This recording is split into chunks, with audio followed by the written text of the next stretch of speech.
Hello दोस्तों, नमस्कार। मैं आप लोगों का हार्दिक अभिनंदन करता हूँ। आइए तो निफ्टी 500 का फैक्ट शीट पे एनालिसिस करते हैं और आगे बढ़ते हैं कैसा है नहीं है। तो ये अपना जुलाई का है, ठीक है, और ये अगस्त का है। एक्चुअली ये मेरे से डाउनलोड नहीं हुआ, फिर मैंने दूसरे सिस्टम में देखा तो भाई डाउनलोड हो गया। मैं बोला चलो ठीक है, और आप लोगों ने भी मुझे याद नहीं दिलाया कि सर निफ्टी 500 का नहीं आपने बनाया। आप सोचते होंगे कि सर तो बना ही देंगे है ना, कोई बात नहीं। तो यहाँ पर ही हम देख रहे हैं, स्टार्ट करते हैं कि ये देखिए पीई 24.27 था, वहाँ से ये सितंबर का जो शुरुआत हुआ वहाँ 2349 है, ठीक है। तो बढ़िया है, 2349 है तो। और बैंक में आपको ये मतलब मुख्य रूप से निफ्टी 500 में टॉप 10 में आप देख सकते हैं कि एचडीएफसी बैंक का पोजीशन कम किया गया है। इंडेक्स में एचडीएफसी बैंक का पोजीशन जो 8.08 था वहाँ 7.77 कम कर दिया गया। आईसीआईसी बैंक का भी पोजीशन को कम किया गया है, ठीक है। इधर रिलायंस का बराबर है, इन्फोसिस का पोजीशन बराबर है, भारतीय एयरटेल का पोजीशन थोड़ा सा अप है, और लार्सन एंड टूर्बो का पोजीशन हल्का सा अप है। आईटीसी थोड़ा अप है, और टीसीएस हल्का सा अप है। तो बस हो गया काम, आईटी मजबूत रहेगा, टीसीएस अप हुआ है, ठीक है। हाँ, स्टेट बैंक ऑफ इंडिया हल्का अप है, तो पीएसयू में आपको ताजीब बनी रहेगी। एक्सिस बैंक में कम किया है, तो ये मोटा मोटी 10 है, तो चलो अच्छी बात। अब आइए इंडेक्स में कौन सा सेक्टर कैसा काम करेगा, इस पे हम चर्चा करेंगे, और इसको हम आगे देखते हैं कैसा क्या है, क्या कम किया गया, क्या ज़्यादा किया गया, सब चीज़ पे हम लोग चर्चा करेंगे।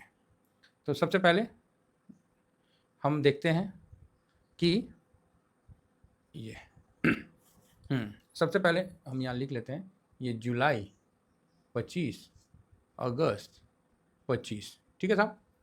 अब यहाँ पर हम देखते हैं कि फाइनेंस में क्या हुआ। तो फाइनेंस में 31.35 था, वहाँ से घटा के 30.72, समझ रहे हैं, 0.50 से भी ज़्यादा माइनस कर दिया गया।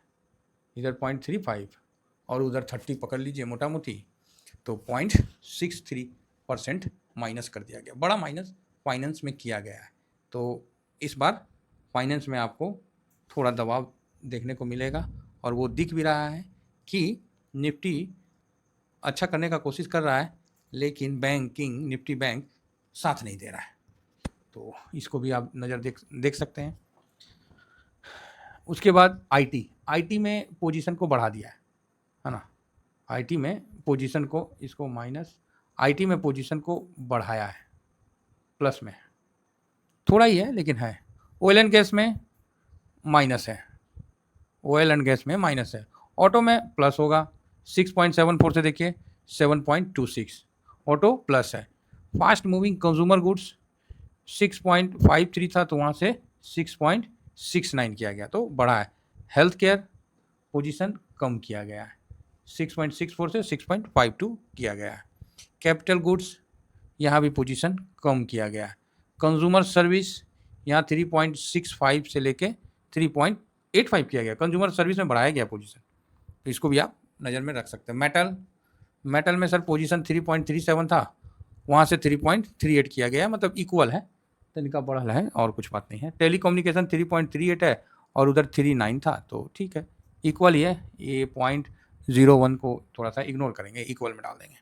पावर में 3.22 है, तो कम किया है। कंज्यूमर ड्यूरेबल में 2.83 से यहाँ पोजीशन 94 किया है, तो बढ़ाया है। कंस्ट्रक्शन में इक्वल रखा है।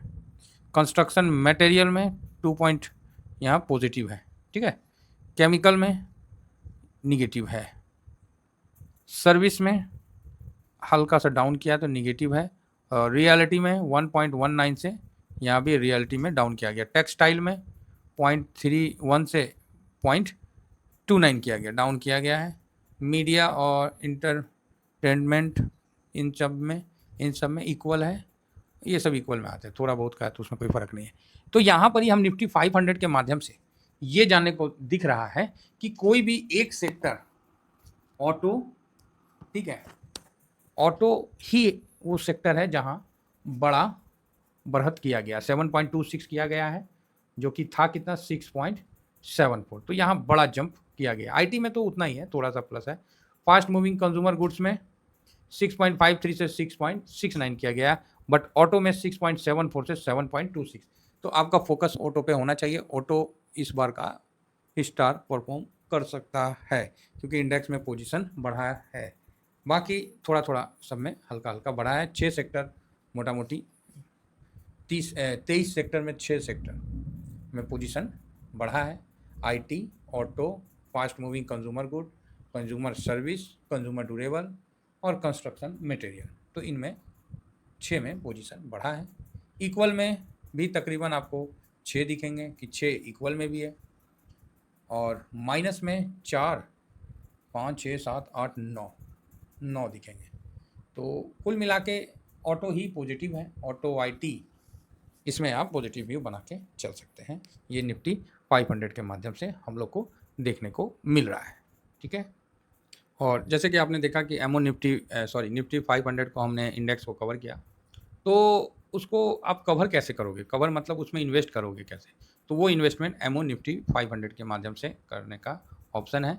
ये यहाँ लिखा हुआ है एमओ निफ्टी 500, इसके माध्यम से हम लोग इन्वेस्ट करते हैं। मोतीलाल ओसवाल का है, ये ETF है। ETF इंडेक्स को कवर करता है, इंडेक्स की तरह चाल चलता है, ठीक है। तो ये चीज़ है।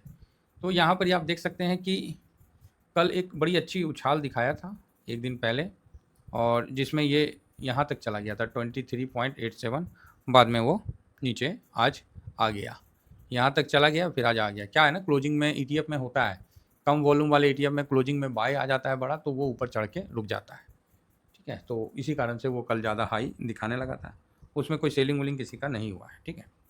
तो इस तरह का हाई दिखाया तो फिर नीचे आ गया। एक्चुअली क्या है, इसको हम लॉन्ग टर्म में इसलिए रखें ना कि निफ्टी 50 में हम स्विंग करते हैं। हम लोग स्विंग वहाँ करते हैं जहाँ खूब वॉल्यूम हो और वैल्यू के साथ ट्रेड हो, जहाँ बाई करना सेल करना बिल्कुल आसान हो, कहीं दिक्कत ना हो, ठीक है। अब इसको क्यों कवर करते हैं? तो ये 500 स्टॉक को कवर करता है, इसका एक अलग गरिमा है। समझ रहे बात? तो आप बोलोगे नहीं समझ रहे। आइए एक महीना में देख लेते हैं। इसमें मैंने निफ्टी 50, निफ्टी 500 और एमओ निफ्टी 500 को लगाया है। तो जो लाल वाला है ना वो निफ्टी 500 है, और जो ये वाला है, ये पिंक कलर का, ये है निफ्टी 50, और ये ब्लू कलर वाला अपना एमओ निफ्टी 500। तो चलिए थोड़ा आगे बढ़ते हैं और 3 महीना में देखते हैं। तो 3 महीना में जब देखिएगा तो यहाँ एमओ निफ्टी 500 प्लस में है, निफ्टी 0.55% माइनस में है, और निफ्टी 500 0.48 माइनस में है। चलो ठीक है, बढ़िया बात है। 6 महीना में देखें तो 6 महीना में निफ्टी का रिटर्न है 14.21%। उसी जगह एमओ निफ्टी 500 का रिटर्न है 11.86, और निफ्टी 500 का रिटर्न है 14.21, और एमओ निफ्टी 500 का रिटर्न है 11.86, और निफ्टी 50 का 11.12। चलो निफ्टी 50 कम होता जा रहा है। अब आइए, अब हम यहाँ देखते हैं एक साल में, तो यहाँ माइनस एमओ निफ्टी 500 है -2.64, निफ्टी है -2.77, और निफ्टी 500 है -4.36। तो इस प्रकार आपको देखने को मिल रहा है। अब इसके अलावा हम ज़्यादा पीछे तक नहीं जा सकते हैं क्योंकि निफ्टी एमओ निफ्टी 500 का वो नहीं है, समझे ना, कोई बहुत पुराना नहीं है। तो थोड़ा सा हम पीछे कर लेते हैं फिर भी देखने हेतु। हाँ, तो ये आपको आ गया। ये कब से आ गया? तो ये 23, एक मिनट, कब से है जी? ये है अक्टूबर, हाँ यहाँ से 6 अक्टूबर 2023 से, मतलब 6 अक्टूबर 2023 का मतलब हो गया कि 23 से 24, 25, अभी तो 2 साल हुआ नहीं है। तो इसमें 2 साल अभी तो हुआ नहीं है सर। तो 2 साल का रिटर्न क्या बना है लॉन्ग टर्म में, वो भी देख लिया जाए। तो लॉन्ग टर्म में वो देखने के लिए आपको देखना पड़ेगा, निफ्टी 500 31.40 का रिटर्न बना के दिया है। इसी जगह एमओ निफ्टी 500 मोतीलाल ओसवाल का 28.94% का रिटर्न बना के दिया है, मतलब 14-15% के बीच में, और निफ्टी यहाँ 25.06% का रिटर्न बना के दिया है। तो कुल मिला के यहाँ ये बात है कि निफ्टी 500 ज़्यादा रिटर्न देता है निफ्टी 50 से लॉन्ग टर्म में, ठीक है। ये पिछला इतिहास है, और ऐसे नॉर्मल इतिहास भी ये अच्छा रिटर्न देता है। किससे? निफ्टी 50 से, ठीक है। तो चलिए आप लोग बने रहिए, मेरा लॉन्ग टर्म इसमें पोजीशन है और मैं प्रॉफिट में हूँ, मैं इसका आपको स्क्रीनशॉट दे दूँगा, ठीक है। चलिए, आशा करता हूँ कि व्यू आप लोगों को पसंद आया होगा। तो फिलहाल जो लोग नए हैं तो ये अपना टेलीग्राम है साहब, टेलीग्राम जरूर सब्सक्राइब करिए।